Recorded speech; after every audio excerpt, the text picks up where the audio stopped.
Bismillahirrahmanirrahim. Alhamdulillahi Rabbil alamin. Wabihi nasta'in ala umurid dunya waddin. La hawla wa la quwwata illa billahil aliyyil azim. Allahumma arzuqna al-ikhlas was-sidq fil qawli wal amali wa nas'aluka as-sadad wat tawfiq waj'alna minar rasyidin. Amin ya rabbal alamin. Assalamualaikum warahmatullahi wabarakatuh. Pemirsa yang saya muliakan, rahimakumullah, khususnya para cendekiawan dan lebih khusus lagi teman-teman IJMI yang saya muliakan. Kali ini saya ingin mengangkat judul yang sangat terkait dengan ibadah puasa, yaitu Al-Akhlaqul Karimah. Jadi kalau kita berpuasa dengan baik, tentu akan berdampak pada kualitas akhlak, akan meningkat kualitas akhlak kita itu. Maka kalau orang berpuasa tetapi tidak ada perubahan akhlak, itu perlu dipertanyakan. Dan Rasulullah SAW memiliki semua sifat yang berkualitas, semua sifat yang mulia dimiliki oleh Rasulullah SAW. Sampai ada pakar dari Pakistan, Al-Maududi, yang terkenal itu, beliau pernah menulis buku yang berjudul The Prophet of Islam. Ada kalimat yang sangat menukik sekali ketika memuji Rasulullah itu, ya. Beliau mengatakan, "He is the only example. All excellences have been blended into one personality." Allahu Akbar. Kata Al-Maududi, dia satu-satunya manusia, ya, yang di dalam kepribadiannya, perilakunya, kehidupannya itu terakumulasi semua sifat-sifat yang mulia, akhlak yang berkualitas. Dan sejauh sebelum ada orang berbicara demikian, Allah Subhanahu wa ta'ala sudah memuji Rasulullah, dan yang dipuji itu akhlaknya. Wa innaka la'ala khuluqin azim. Begitu Allah berfirman dalam Al-Quran, dan sesungguhnya engkau, yakni Sayyidil Mursalin Muhammad SAW, adalah manusia yang hidup di atas akhlak yang mulia. Dan para ulama mengatakan akhlak yang dimiliki oleh Rasulullah itu mutawazin. Semua akhlak mulia, ya. Jadi misalnya begini, ada orang misalnya dermawan, belum tentu dia sabar. Mungkin ada orang sabar, sopan, tapi dia kikir. Tapi Rasulullah ini, semua sifat mulia itu ada pada diri Rasulullah SAW. Sehingga tidak ada contoh yang lebih baik dari Rasulullah. Allah menyatakan, laqad kana lakum fi Rasulillahi uswatun hasanah liman kana yarjullaha wal yawmal akhir wa dzakarallaha katsira. Pada pribadi besar Sayyidil Mursalin Muhammad sallallahu alaihi wasallam, itu adalah contoh yang terbaik, tapi tidak untuk semua orang. Allah menyatakan, liman kana yarjullah wal yawmal akhir. Bagi orang yang pola pikirnya itu selalu mendambakan Allah, selalu menghitung hari kemudian, sehingga menjadi baik. Para koruptor itu, kalau boleh saya beri contoh, tidak berpikir hari kemudian. Dia hanya berpikir kekinian.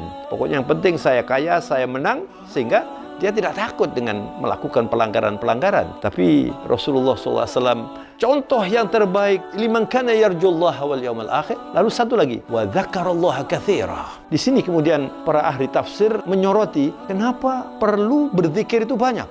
Masya Allah. Sebab seperti obat, ya. Kalau dokter memberi resep untuk orang yang mencari kesembuhan, lalu diberi obat, ada dosis-dosis tertentu. Dan kalau dosisnya tidak dipenuhi, bisa jadi tidak berhasil usaha untuk penyembuhan itu.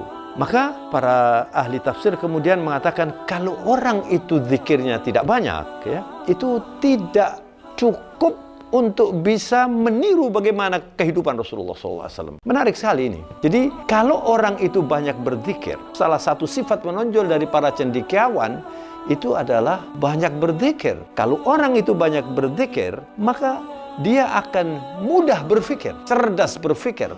Nah, kalau sudah berzikir, kemudian berpikir, lalu dia bersyukur. Nah, kalau sudah bersyukur, nanti akan mengikuti apa yang harus dikerjakan sebagai orang yang beriman. Karena apa? Karena salah satu ciri khas orang yang cinta kepada Allah, cinta kepada Rasulullah, man ahabba syai' aktsaru min dzikrih.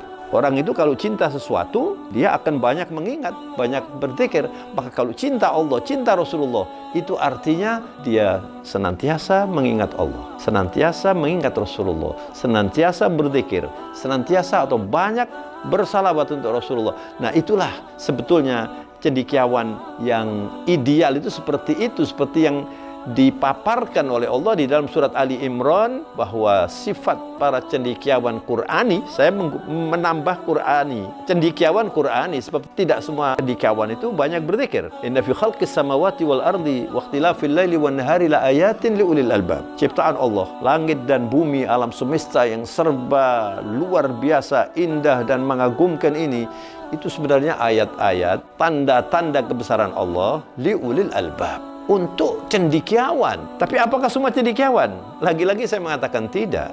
Cendekiawan yang Qur'ani sifatnya adalah alladzina yadhkurunallaha qiyaman wa qu'udan wa ala junubihim. Mereka itu selalu hidup bersama Allah pada waktu berdiri, pada waktu duduk, pada waktu berbaring. Semua itu diwarnai dengan mengarah kepada Allah. Wa yatafakkaruna fi khalqis samawati wal ard. Nah, kemudian sesudah akrab dengan Allah, berpikir tentang ciptaan Allah, langit dan bumi ini, maka mereka kemudian mengakui kelemahannya dan merasakan kebesaran dan keagungan Allah, lalu mengatakan, Rabbana ma khalaqta hadza batila. Subhanallah. Ya Allah, Tuhan kami, tidak mungkin Kau ciptakan alam semesta yang luar biasa ini sia-sia atau batil, tapi punya tujuan tertentu. Lalu setelah itu mereka menyadari kelemahannya, walaupun sudah berzikir, walaupun sudah beribadah. Subhanak, Maha Suci Engkau ya Allah. Faqina adzabannar. Jangan sampai kami masuk neraka. Inilah cendekiawan Qur'ani yang ideal itu ya, sehingga akrab dengan Allah Subhanahu wa taala. Dan kalau kita kembalikan bagaimana pesan utama atau misi utama Rasulullah SAW ya, ketika mengenalkan Al-Quran, mengenalkan Islam, maksud saya, beliau mengatakan, innama bu'ithtu liutammima makarimal akhlak. Saya diutus ini untuk akhlak, karena akhlak itu harus menjadi produk dari ibadah kita. Rukun Islam itu ada 5, syahadat, solat, menegakkan solat, mengeluarkan zakat bagi yang mampu, kemudian berpuasa dan haji. 5 ini kalau tidak memproduksi akhlak yang mulia, artinya kita belum menegakkan rukun Islam itu dengan benar dan baik. Dan yang terakhir, saya ingin mengingatkan khususnya teman-teman, saudara-saudara saya, anggota IJMI yang saya muliakan, bahwa keadaan dunia sekarang itu adalah penuh dengan krisis, atau dalam bahasa Arab dikatakan al-azmah ya. Jadi ada 3 krisis dunia sekarang itu di mana-mana ini, apalagi di negara kita. Pertama, azmah sia-sia, krisis politik. Kemudian azmah iktisadiyah, krisis ekonomi. Kemudian yang ketiga, azmah akhlaqiyah, krisis akhlak. Jadi ada 3 krisis ini.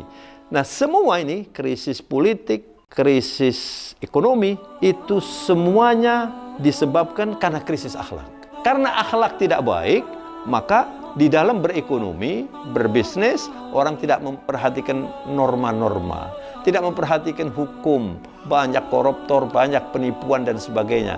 Termasuk juga dalam politik maupun dalam ekonomi. Ya, banyak orang menimbun, banyak orang mempermainkan harga, menyulitkan petani-petani misalnya. Ketika panen kemudian dibuat sedemikian rupa agar murah, dan ini semuanya tidak Islami. Ini semuanya adalah kotor, merupakan akhlak yang tidak baik. Maka yang terakhir, saya ingin mengingatkan diri saya sendiri dan semua yang mau mendengar ini, mari bulan suci Ramadan ini kita jadikan sebagai pangkal untuk evaluasi diri, meningkatkan kualitas akhlak kita. Sebab kata ahlul ilm, salah satu tanda ibadah kita itu diterima, min alamat qabulil hasanat al-hasanatu ba'daha. Tanda bahwa kebaikan atau ibadah-ibadah kita sekarang ini, ibadah puasa kita itu diterima, dia akan memproduksi kebaikan yang baru, semakin baik, dan intinya adalah orang yang sukses ibadah puasanya semakin berkualitas akhlaknya. Inilah yang penting untuk kita renungkan di bulan suci yang penuh berkah ini. Semoga Allah senantiasa membimbing kita ke jalan yang diridhoi dengan hidayahnya. Akhirnya izinkan saya mohon maaf dan mohon diri. Wabillahi taufiq wal hidayah. Wassalamualaikum warahmatullahi wabarakatuh.